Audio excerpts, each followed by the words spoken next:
And welcome to this first ever In Conversation webinar from the Pride in Maritime network of Maritime UK.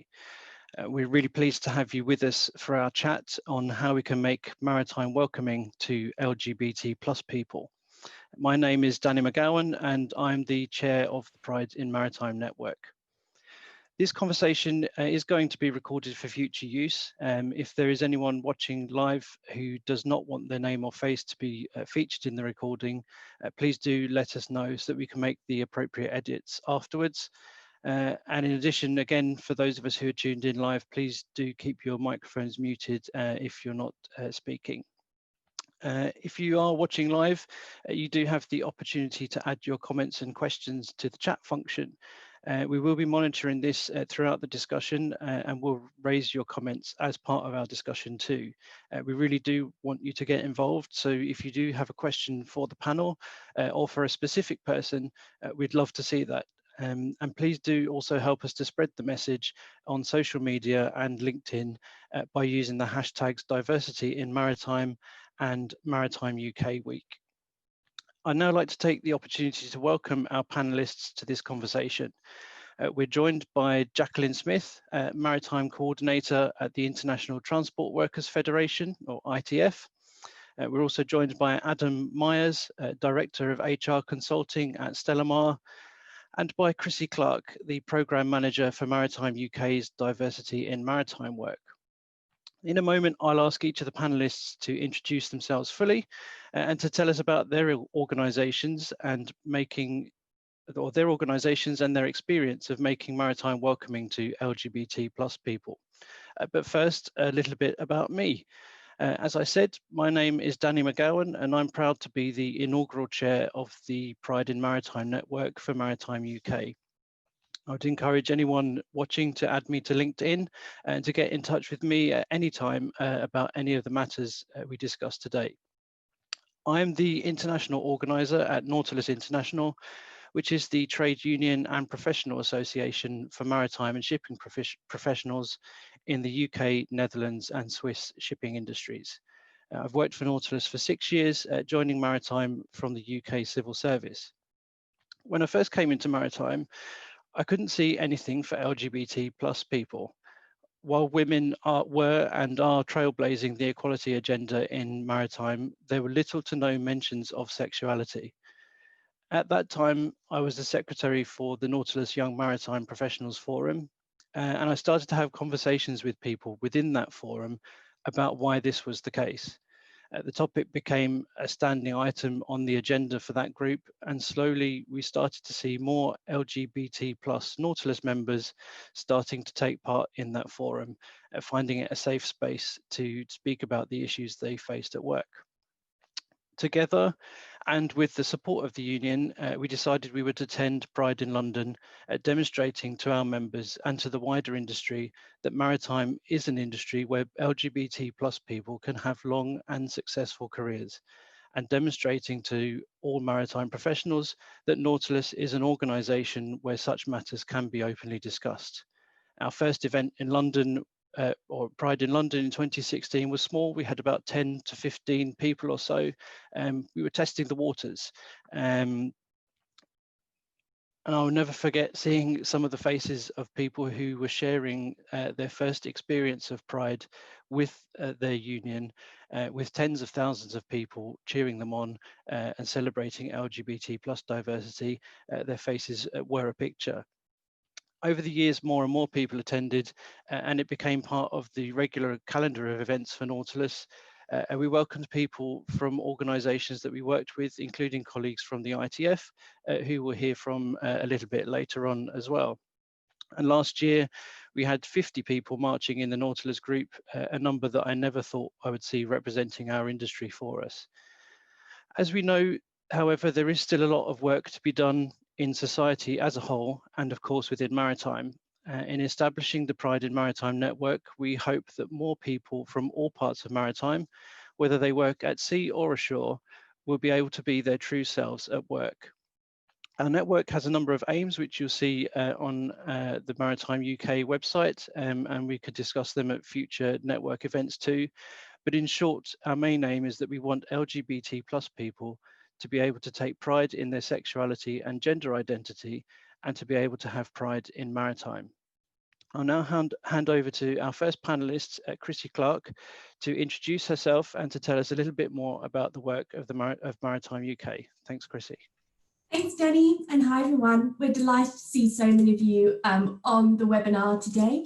So as Danny said, my name is Chrissy. I am the Programme Manager for Diversity and Skills at Maritime UK.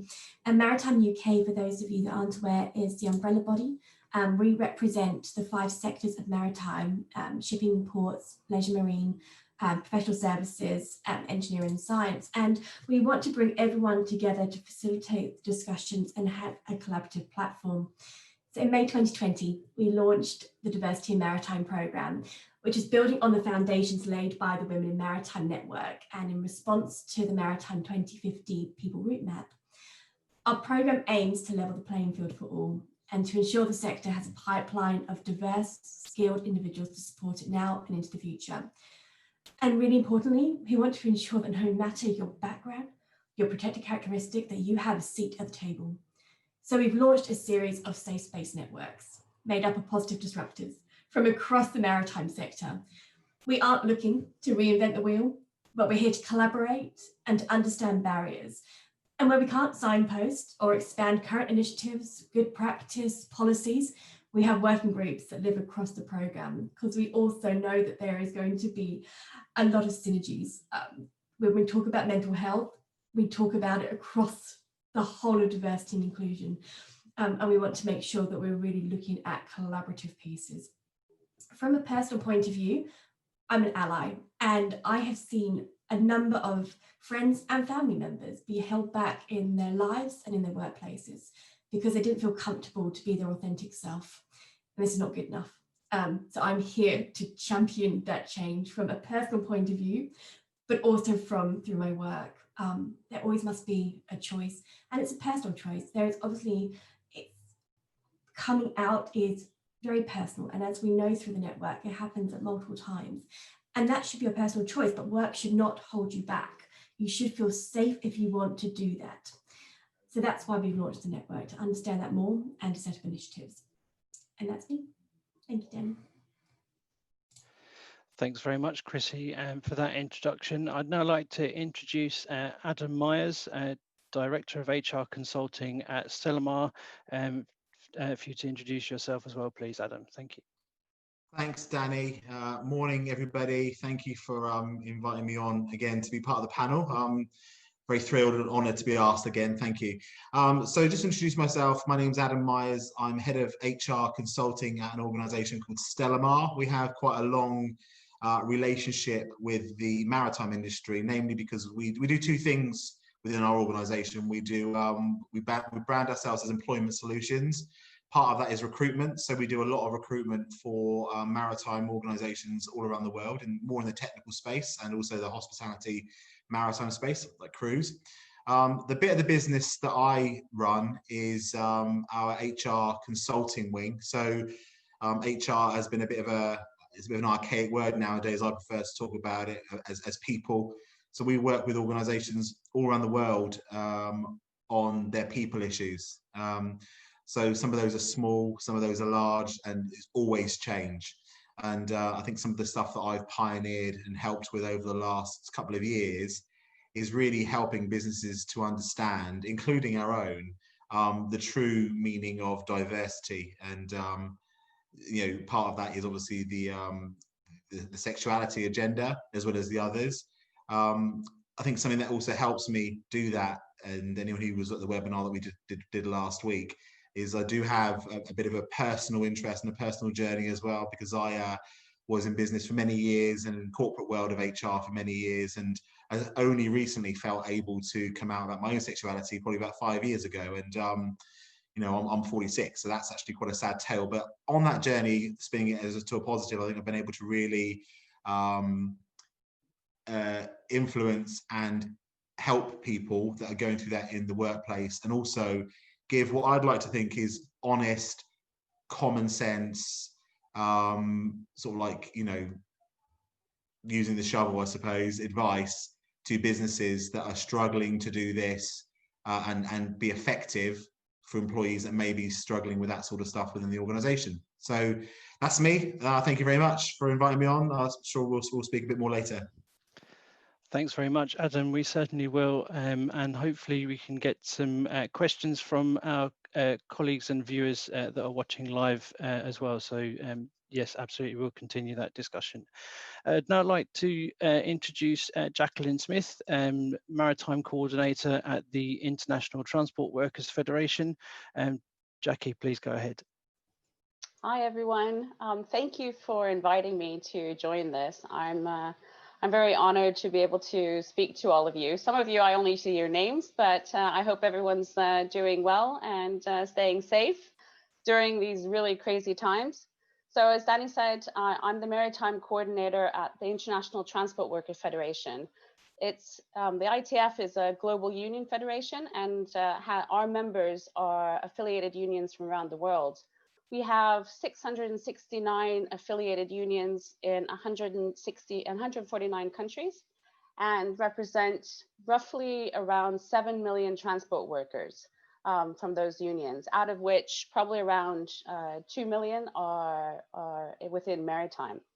So as a maritime coordinator, my responsibility is the 4 maritime sections within the ITF, and that is seafarers, dockers, inland navigation, and fisheries, which represent probably around 2 million transport workers that are affiliated. In addition to that, we also have sections road, we have rail, civil aviation, tourism, urban transport, and we have specific departments. So we have a women's department, we have a young transport workers department, we have a union building department, and we also have a specific campaigns department. The headquarters of the ITF is located in London, but we do have regions and regional offices around the world. We have Asia Pacific, we're in Africa, Latin American, Caribbean, Arab world, also in Europe, but that's our sister organization called the ETF, so the European Transport Worker Federation. And then we also have, even though it's not officially a region, North America. And the reason why I'm saying it's not officially a region is because, as you probably all know, there's a lot of politics in the US, and they just couldn't agree on actually having a region. So, but they do get together and have caucuses at times. So the ITF, one of our biggest campaigns is our Flag of Convenience campaign. That's been going on for 75 years, since, well, 70 years. 1948 was when it was launched. And the campaign is about getting flag of convenience, so Liberia, Panama, Bahamas, to be covered by an agreement, because a lot of those countries don't have legislation that really covers workers, and specifically not seafarers. Today, out of maybe conservatively 40,000, 50,000 vessels in international trade, the ITF has agreements that cover about 13,000 of them. And within those agreements, of course, one of the things that we do is negotiate in discrimination clauses, anti-discrimination clauses. So people shouldn't be discriminated or harassed based on their gender, ethnicity, religion, political beliefs, and sexuality, of course. That's very important for us to try to get in. I don't think we have it, to just be completely honest, in all of our agreements at this moment, but that is something that we will be striving to do in the future. So that's just a little bit about the ITF, and I look forward to the discussion. We're told to keep it informal, so I hope people keep it a bit informal. I'll try to be informal at least. Thanks, Danny. Thanks very much, Jackie. We certainly will be trying to keep it informal. And for those of us that are watching live, please do add your questions and comments into the chat function. If it's for any one of us specifically or to the panel, we'll all be watching that chat as well while we're discussing, and we'll bring in any comments. We'd love to have you taking part as well. I'd like to start off with a sort of a discussion topic for myself. If the panelists want to unmute their microphones together, we'll be able to sort of discuss, hopefully informally as we can, as much as we can do in this kind of situation. But starting with Adam, you mentioned your very personal story sort of 5 years ago. how do you feel the maritime industry has changed within that 5 years? Has it become more or less welcoming to LGBT plus people, do you feel? I think it's more of a discussion than it ever was, and I think that is progress. Are things perfect, and are things 100% accepting? I think there's a fair way to go, if I'm being honest, and I guess true to myself. I guess the angle I come at from it is a little bit different, because I was always in the organization I worked in before setting my own business up. I was a provider of services to the maritime sector, and as little as probably 8 or 9 years ago, I remember being, or less, probably less than that. I remember being, at a table doing some advising on some hiring that a company was doing, a maritime company, and there not being any tolerance at all to sort of sexuality as a thing. I think we've come quite a long way in those last years.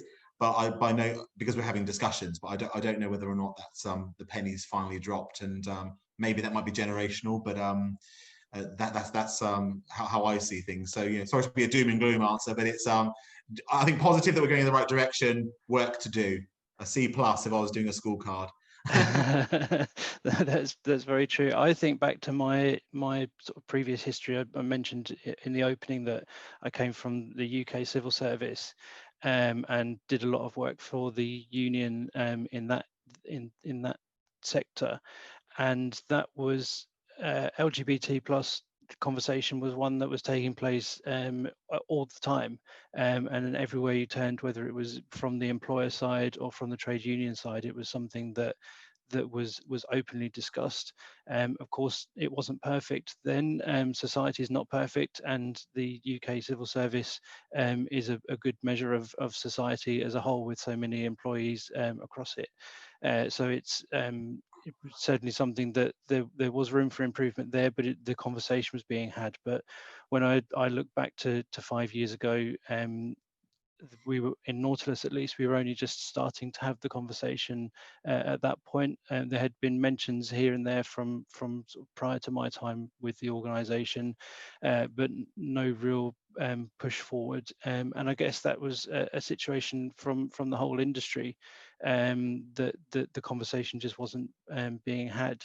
I don't know, Jackie, how do you feel maritime has come on in the last 5 years, or hasn't it? I think that it's moving in the right direction. It's probably moving very slowly. We know about anything when it comes to discrimination and harassment of what's considered different. So not being, a white middle-aged male. From the maritime industry, nothing against any white middle-aged men, but they do dominate the maritime industry. So it has changed in the last 5 years, I would say, but probably not as progressively as we would want to, because at least for me, one of the things we do when we do seminars, along with affiliated unions for their members, we talk about diversity, because the importance of diversity. I think that there was probably more openness about it around the cruise industry previously, and it hasn't been so much maybe in the merchant fleet, because in the cruise industry, having a lot of people from all over the world, within some cultures, of course, it's always a delicate situation. But I think that we have to have the conversation, and there has to be some uncomfortable discussions to be able to normalize it, to not make it be this, ooh, now we're going to talk about homosexuality or sexuality, or if you're a woman, or ethnicity. You just have to actually try to make it more of a normal conversation to be able to be had. So I think that Nautilus, the UK, is a lot more developed than any of our affiliates. I'm from Norway originally, so even though my name it's not an alias. My mother's American, my father's Norwegian, but I attended the Pride Parade in Norway, in Oslo, last year. And it was fantastic, because the Norwegian TUC had this big delegation, a huge delegation. The Norwegian Seafarers Union had quite a few people, but nothing as organized as Nautilus in the UK. So well done, Danny, for taking that forward. And that's something that we need to try to look at and make sure that we progress it in other countries as well. Thank you, Jackie. And it's not just me at Nautilus. There is a team of us, so I can't take all that credit myself. But thank you for that that vote of confidence as well. I'm really pleased to see Dr. Jo Stanley is joining us and watching along. And she's said in the comments there's a historian who knows about the last 400 years of LGBT plus maritime history. There has been much improvement, and thank you, Dr. Jo, for joining us and for that comment as well. That is really encouraging to see that. Chrissy, you did some work in other industries previously for LGBT plus inclusion and diversity. How would you say maritime compares to those industries? I'd actually say a little bit more ahead. So my experience of working in the mining sector in Australia, and then in the property sector. In the property sector, we did start to have a lot more conversations. To be frank, in the mining sector, they weren't even really starting to talk about gender. So we were really trying to break down barriers for gender as just a starting conversation. But I think the really lovely thing about the maritime sector is conversations are starting. That there are spaces where LGBT plus people can come and share and feel that they are safe to share in a safe space, but also importantly not being a tick box, that we really do want to create that sustainable change. And when we set up the network, the Pride Network, as I mentioned in my intro, it wasn't necessarily about reinventing the wheel unless we needed to. And it was fabulous to see that networks were already established, like the one at Nautilus. And we heard from the Royal Navy's Compass about the work they've been doing. We heard from IHS Marquette about the work that they've been doing, that from Thames Clippers. So we have been hearing a lot of things, and we just need to map that together. And I think we need to make sure we are sharing these stories. And that's the important thing, that people feel safe to share their stories, to be role models to other LGBT plus current ones, but also future ones as well, and to even go further and actually take that into schools and say it's okay to come into the sector. We are welcoming. There is a place to do that. Yeah, that was a long-winded answer of saying I think it's ahead. No, that's perfect. We'd love to see the discussion continuing. So thank you very much, Chrissy. Just to remind the panelists, if you want to chip in at any time, please do so. Don't wait for me to call you in. I'm really happy for you to continue in the conversation as well.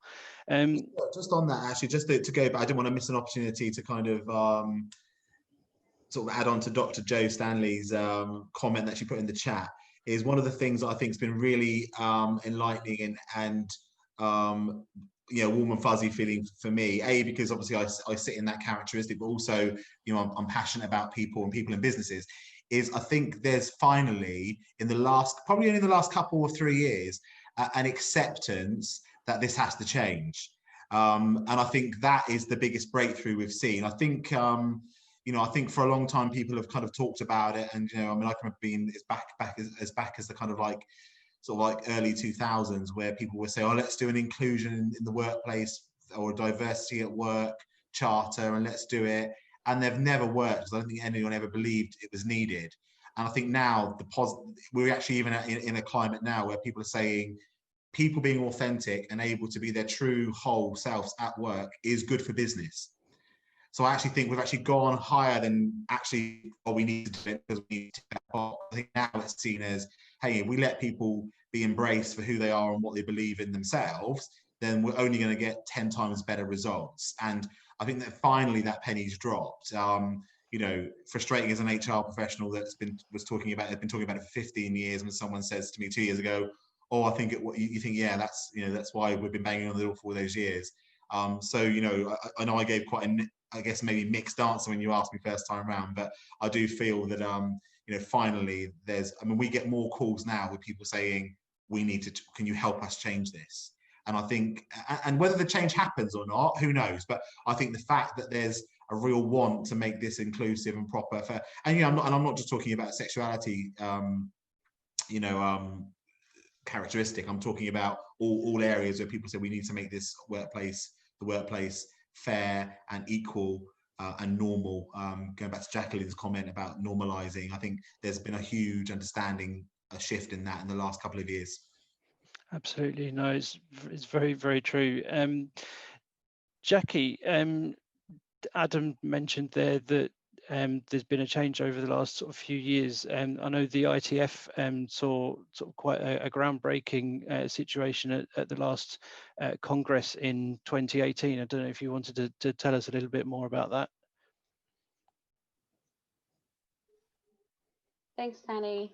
Yes, so the ITF held their Congress in 2018 in Singapore, and a motion was tabled about protecting LGBTQI trade union policies and with other GOVs to promote them.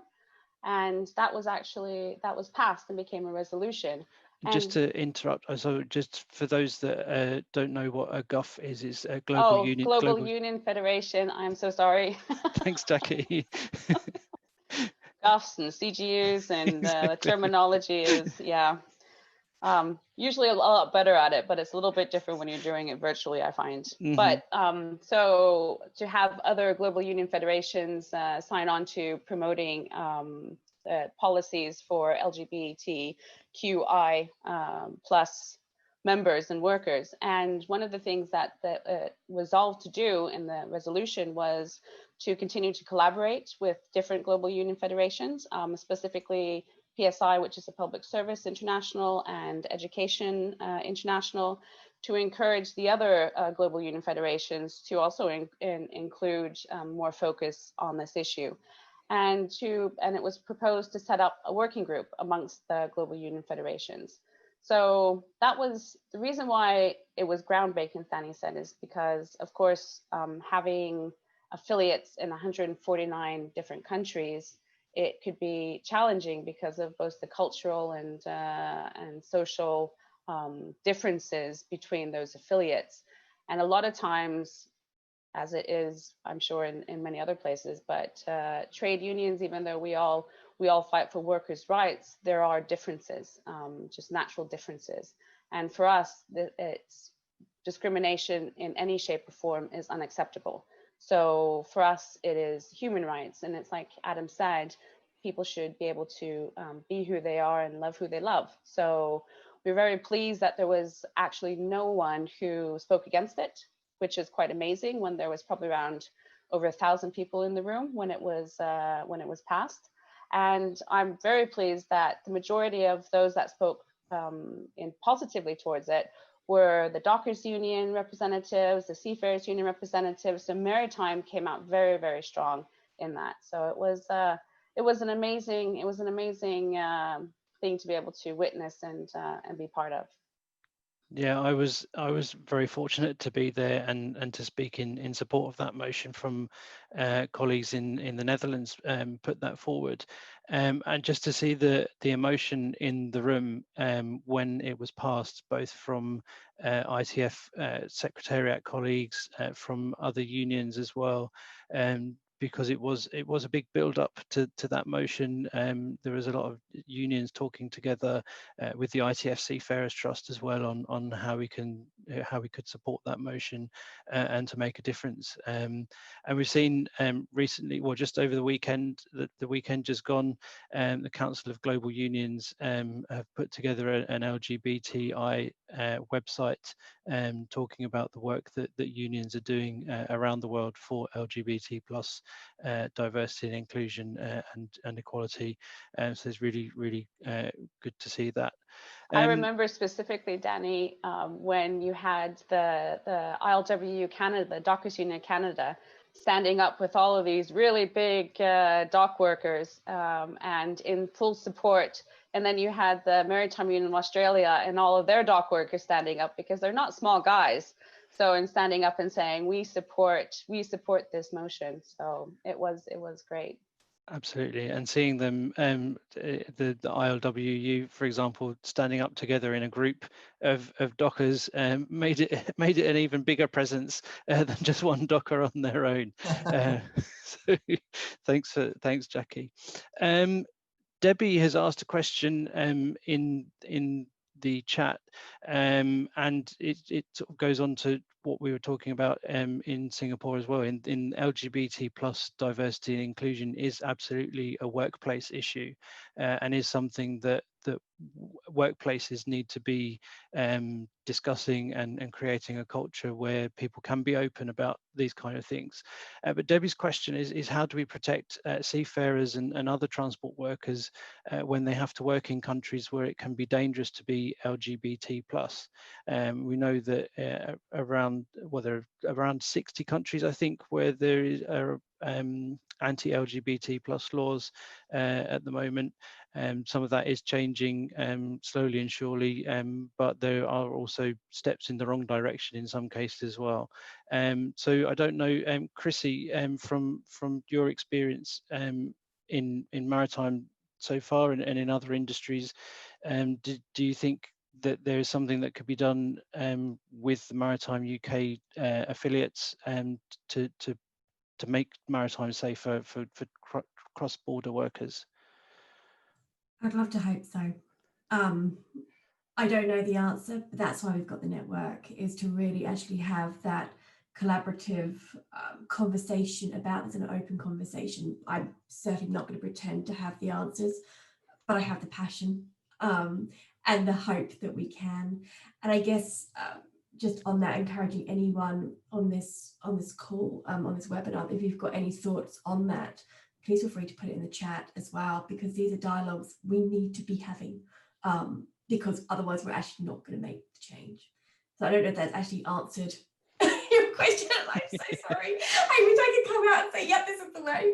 But I don't apologize, because that is what we're here for, and hopefully with the people watching now and taking part, and the panelists, the support of the International Transport Workers Federation, HR organisations such as Stella Mar, recruitment companies, for example, then we can start to move that situation forward as well. Adam, do you think there's a place for unions and crewing agents, HR consultancies, those kind of situations, to work together to push this forward? Yeah, I think absolutely. I think there's always safety in numbers. I think it's about trying to educate and create, the word I'm going to use might sound a bit strange, but create safety. Safety to kind of explain about feelings and an understanding, which probably has to be top down, that there's still issues, and I think there's a duty of care from all employers to make sure that we consider everybody's well-being, whatever that might look like, whether that be about going into ports or parts of the world that aren't accepting. Effectively, we're asking employees to go into those situations. We wouldn't ask, gone are the days where we ask people to go up a ladder with no stoppers on and no headgear on and no training. So we shouldn't be doing the equivalent of that, I think, in the unsafe areas of the world. I think I guess that's in the category of the next bit of work we need to do. But I think to team up and kind of constantly be banging the drum on this, but also be sensible about it and understand that's also part of the job. It is just gaining a bit of credibility and I guess a bit of an alliance, really. Thanks. Jackie, what do you think?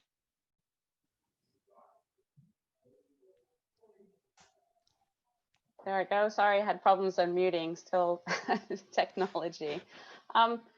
First, I just want to address Debbie's question, because that is a big question. That is a bit of a clue into, what do we do? Because we even have that within our own colleagues in the ITF, who, because we have meetings all around the world, what do we do if there's a meeting in a country that potentially is a danger to them because of their sexuality? I think that we, as Maritime, should probably partner with civil aviation, because I'm sure that they have addressed or been confronted with similar issues. I agree with Adam that we shouldn't be having people or forcing people to go and work in those countries where potentially they would be in danger due to their sexuality. The same would be if it had been, their ethnicity or their gender. You can't make someone put themselves in that high risk situation, because based on those legislations. The Council of Global Unions has come out saying that we need to map, as you mentioned previously, Danny, and also that we need to look at areas or countries, legislative arenas where there are these issues, so that we can target them as global union federations, and more specifically for us within the ITF for transport workers, because transport workers are often those that will go cross border, so, and be put in these situations, and the questions like Debbie had would be raised. So crewing agents and unions working together and having those conversations and what we can do prior to someone getting into a situation is the best way. I think that it's when a person first is in a dangerous situation and something happens, then it's always very hard to resolve it. And I'm saying that specifically having been through this crew change crisis now for 8 months, and having people stranded all over the world. When it becomes a really big issue, it's so big that it's hard to resolve, and it takes a lot longer to resolve than if we can have those conversations prior to putting people in those situations, so prior to them getting into an incident where we wouldn't necessarily be able to very easily resolve it, because of the legislation, because the ITF, we're lucky because we do have 140 inspectors worldwide, but that doesn't mean that we have one in every single country, but we are able to, the countries that we don't have inspectors, we have affiliates and can reach out to affiliates. So we have a huge network that we use and have been using, and see how effective it is in using that just today with the whole crew change crisis, also for the fisheries. So there's a possibility, nothing's impossible, and we would do whatever we could to assist if individual seafarer or was put in a situation that required our assistance. But yeah, it's complicated, but together I think it all has to move in the same direction. Everyone has to be, you has to be charterers, it has to be ship owners, it has to be crewing agents, it has to be unions, it has to be politicians, government officials, it has to be everyone actually just honking that horn and saying the same thing. Absolutely. The bigger voice we have, the better. Absolutely, and again, hopefully through this network, we'll be able to do that for the UK's maritime industry, and as you mentioned, Jackie, sort of helping seafarers. That is what Nautilus does, and helping other maritime professionals as well, and hopefully through the work that we've done as an organisation, we will, our members will know that they can come and speak to Nautilus about these kind of issues if they face them, and seafarers further afield will know that they can seek the support of ITF and their own affiliates, and again, they're also welcome to get in touch with me at Nautilus if they need some signposting, alongside colleagues at ITF as well. So yeah, that's a really good point.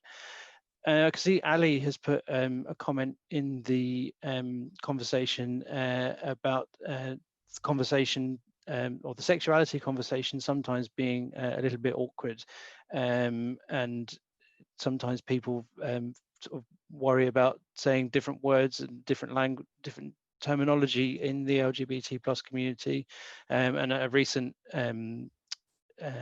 network event, we discussed the Q word or queer as being sort of acceptable to some people in the community and to others less acceptable, because it does obviously have a big history for LGBT plus people.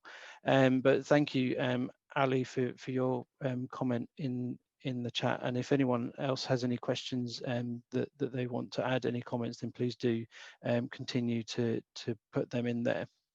I actually have a question, if that's all right. Just because I've got obviously Adam on as well, and Jackie, and obviously we've got fabulous people. So a conversation we've been having through a lot of the networks is the power of data, and I kind of want to loop back to a comment that Adam made later about charters and companies signing up for charters. And often to sign up for a charter, at some point there's going to need to be data, and we have data to sell the business case, especially to get the senior executives on board. And we know that with gender reporting, we have that data often, but obviously with our LGBT plus community, data is actually quite hard, unless during the recruitment process we ask for the protected characteristics and data on that. It's very hard to capture. And then can it actually be a barrier for LGBT plus? Because what happens if someone transitions? Then data is actually wrong. We know the power of data can be great, but it can also be a detriment. And I'd love to know your thoughts on that. My thoughts? Yeah. Oh, damn. Yeah. I was processing the question. I mean, just on the bit around collecting data. I mean, I've got a bit of a funny view around that, about when you collect that data and why do you collect it. Yeah. So go from looking purely from an HR and from a consultancy angle, you know, we sometimes work with lots of businesses that want to do the right thing desperately but don't know why they're doing it. And one of the things is, look, we've got all this, you know, and we ask all these people about questions about religion and sexuality on day one, and I always say, well, why do you do it? And they go, oh, we don't know, we just file it. So I think the key thing is if you are somebody that you're going to ask for that data, firstly, there's no way that I'd ask for it prior to any decisions being made about an employment situation. I think secondly, I would say have proper robust reasons as to what you're going to use it for.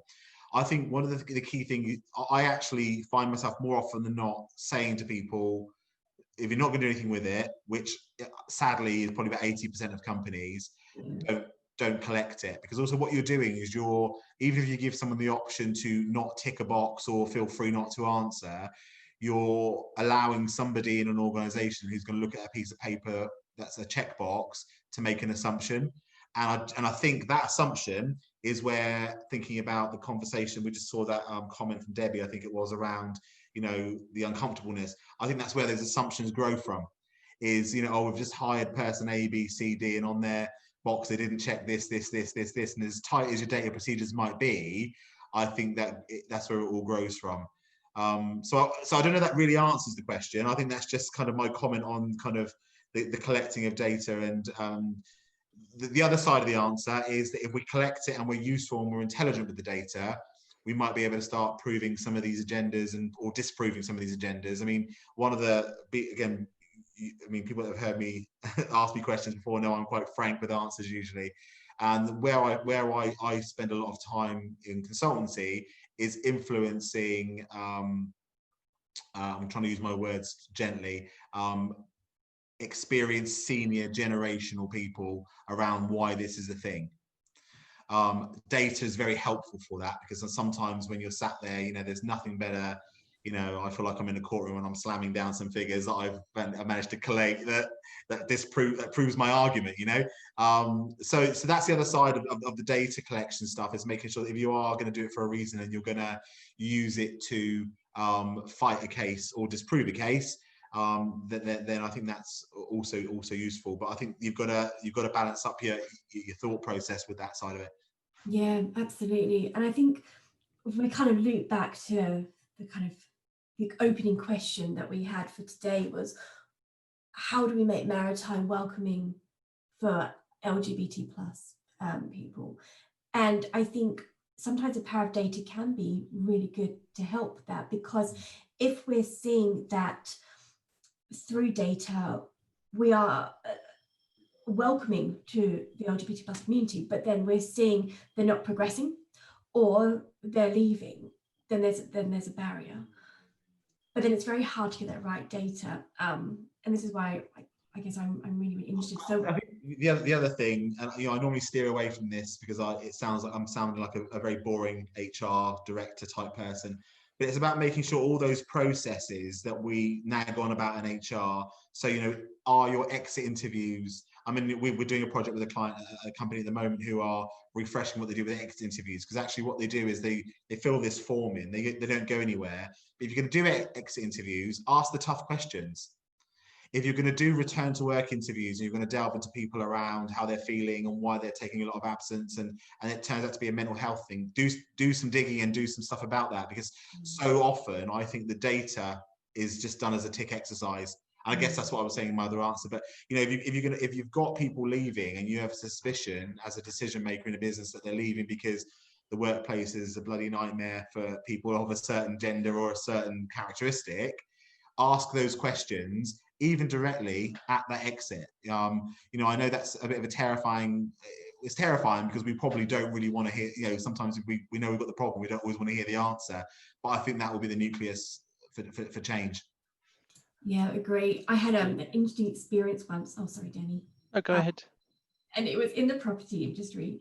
It was a very senior CEO who was very senior, a CEO of a big property company, who, loveliest guy, really, really well-meaning, and he said, in a very public forum, that we know we are maybe not supporting our LGBT plus employees. So we're going to have a morning tea and we're going to encourage people to come out at that morning tea. At which point I just went, okay, great, lovely idea. How are you going to support that afterwards? Because you're putting people in a very public forum. Is there a mentoring program in place? Have you got a network? Have you got an employee resource group, or however it looks? Have you got somewhere where they can actually then come together afterwards? Oh no, we're just going to have a morning tea. We're just going to celebrate it, and then we'll look at it next year. And that's when you think it's got to be done right. And the data initiatives, unless there's actually that thought and that strategy and the collaboration and the stakeholder engagement to make sure it's right, it actually can be a huge barrier. Anyway, that was just yeah, well, I think one of the other things, this is going back a little bit to Jacqueline's comments earlier around this normalizing, is the other times we see this go wrong a lot in businesses is people's reaction to. Because generally, I like to have a view of the world that people don't mean to make someone feel bad. They don't really want to harass or single out or bully. I don't think they mean to do it. And I know that we've worked with a couple of businesses that have gone, oh my God, we've had this issue and we've done this. And what they've done is they've gone way overboard.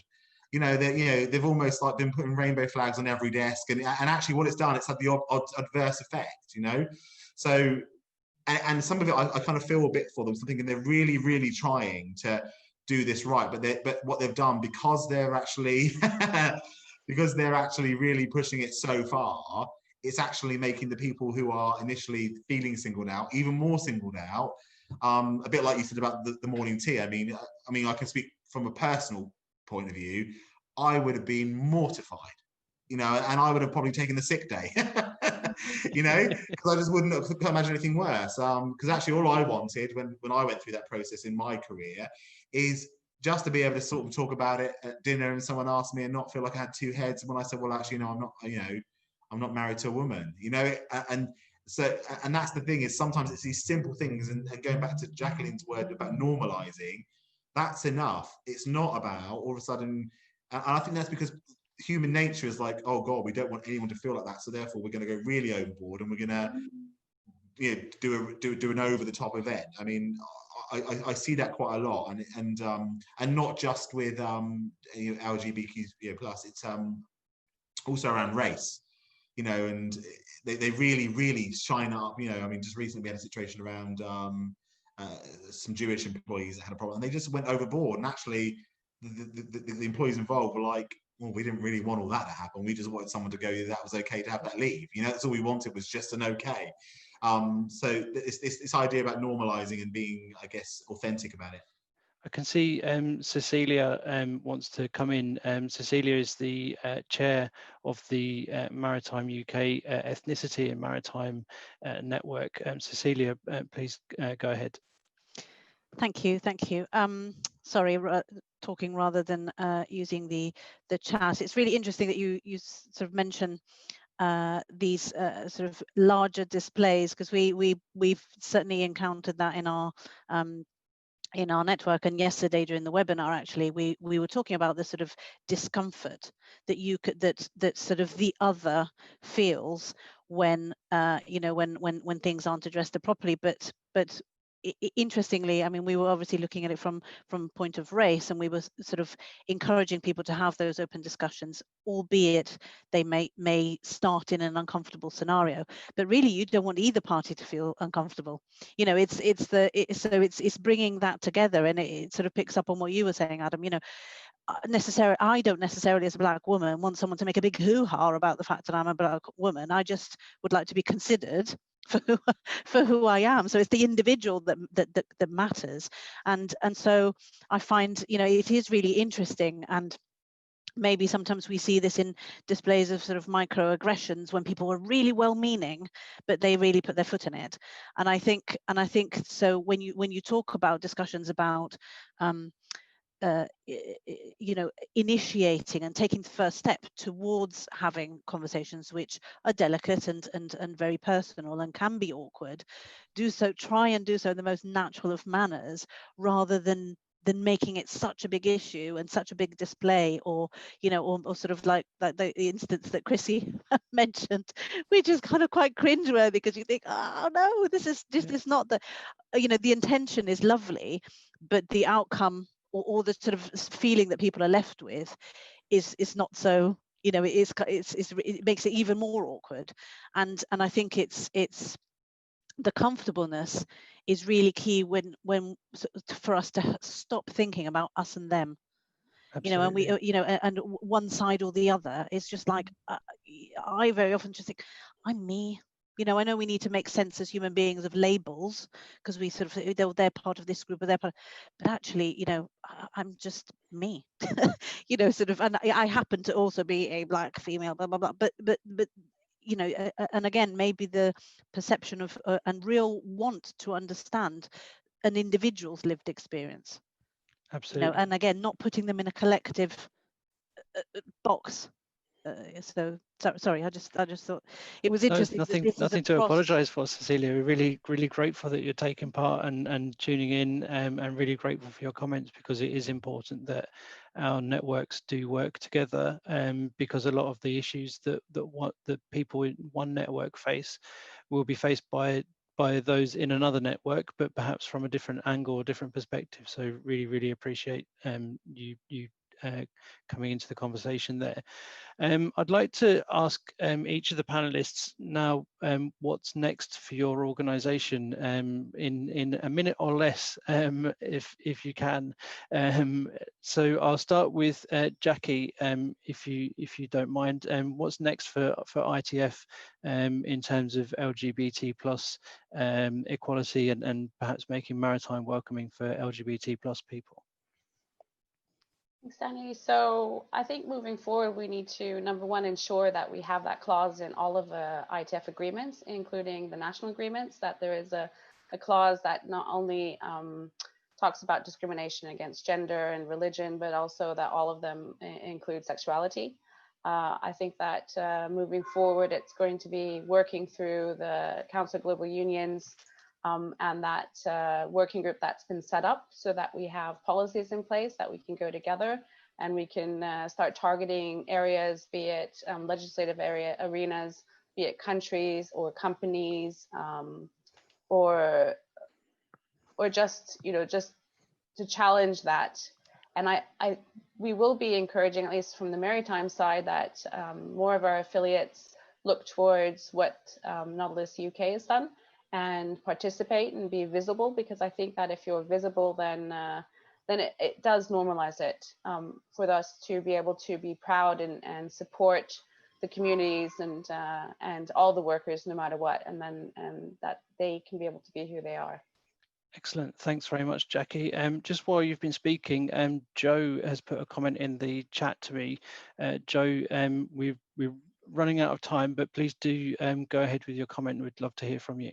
It's just a quick one. Thanks very much. My name's Joe. I'm a seafarer, deck officer working at sea. I've got a question for Adam. Firstly, thanks very much for speaking. You were talking about companies going completely the other way, you know, making a point of something. I wonder what you think about a well-known cruise company that has made a point of an all-female bridge team. Whilst I agree that's a fantastic thing, I'm also aware of the fact that it is very heavily publicised, and it's the use of gender, I think, is an example of going one way. And I wondered what you thought about that. I kind of feel, thank you for the question. I kind of feel that it's a very similar to what I just talked about around data is, and I'm trying not to, I'm trying to sit on the fence because they could well be one of our clients. I don't know. But I think you've got to think about why they have done it. And I think once you get to the why, I think that could be, I think I'd probably, once I understood why, I think I'd probably have more of a view. I think if the why was for to show the outside world that they're accepting and use it as a publicity stunt, then I think that's probably going to be a problem later down the line. I think if it's purely, if it was because they've used skills and it was a positive message within internally, and they were working hard to try and show acceptance, then I think that I probably wouldn't frown so much apart. Now, I don't want to judge on what it might have been. I mean, I have a sneaking feeling if it was all over the media, there might have been that was the reason, and I do worry that will erode the problem rather than promote it. But without knowing exactly why they did it, I probably wouldn't be able to, what they were trying to achieve out of it. I mean, if it was a PR stunt, I think it's probably goes back to the Tea Party, doesn't it, really? I know that company did participate in an international labour organisation seminar that Jackie, myself, ITF and Nautilus were at, and they have been doing a lot for gender equality and promotion of opportunities for women seafarers. So I think it was part of their work, but obviously they're not here to answer the question for themselves. Yeah. But just very quickly, I think they were actually wanting to champion, because they've been challenged, especially, it's easier for cruise lines to be able to employ women, and all of them been challenged to do more. So it was trying to champion it. But then, of course, yes, after a while, you need to normalize it again.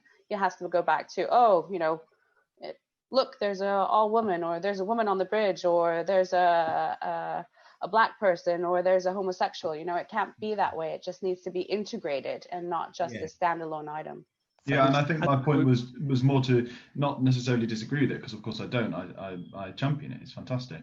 But I think it resonated with Adam's point about, and also me raising this is more of a point of order rather than just as a discussion point rather than my own opinion.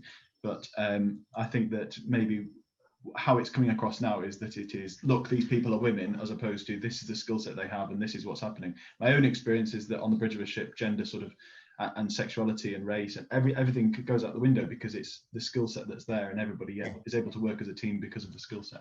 We'll have to move on, and thank you, Joe, for your input there. Adam, in 30 seconds or less, I'm afraid, what's next for Stellamar and for yourself? Yeah, sure. I think there's three things. I think it's continue what we're doing. I think we're constantly prodding clients and sort of bringing this agenda to their forefront. Whether they listen or not is not always down to us, but I think keep talking about it. Danny, I think you spurred a thought in me earlier when you talked about should we all be joining forces a bit more often and maybe tackling this as a conglomerate, maybe. And I've forgotten the third one, which is great. We're running out of time. And Chrissy, what's next for Maritime UK?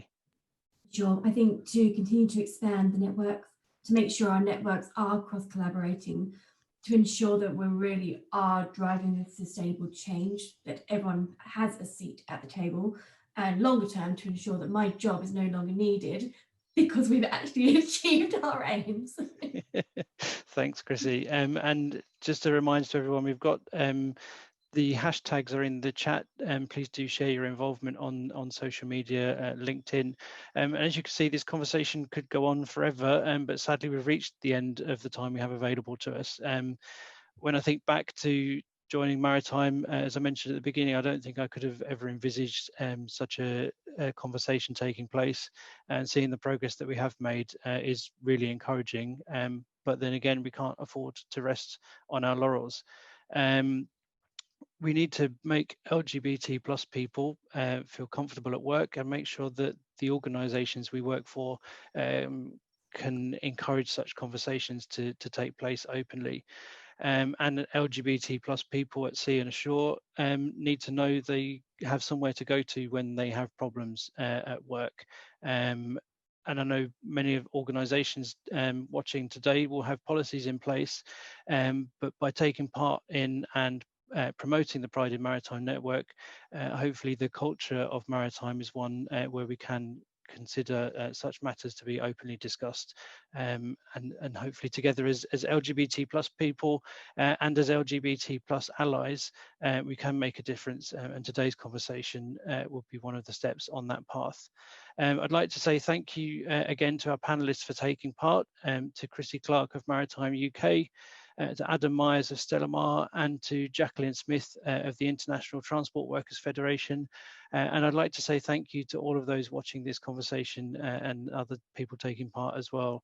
You can continue this conversation with me and Chrissy. Our contact details are on the Maritime UK website.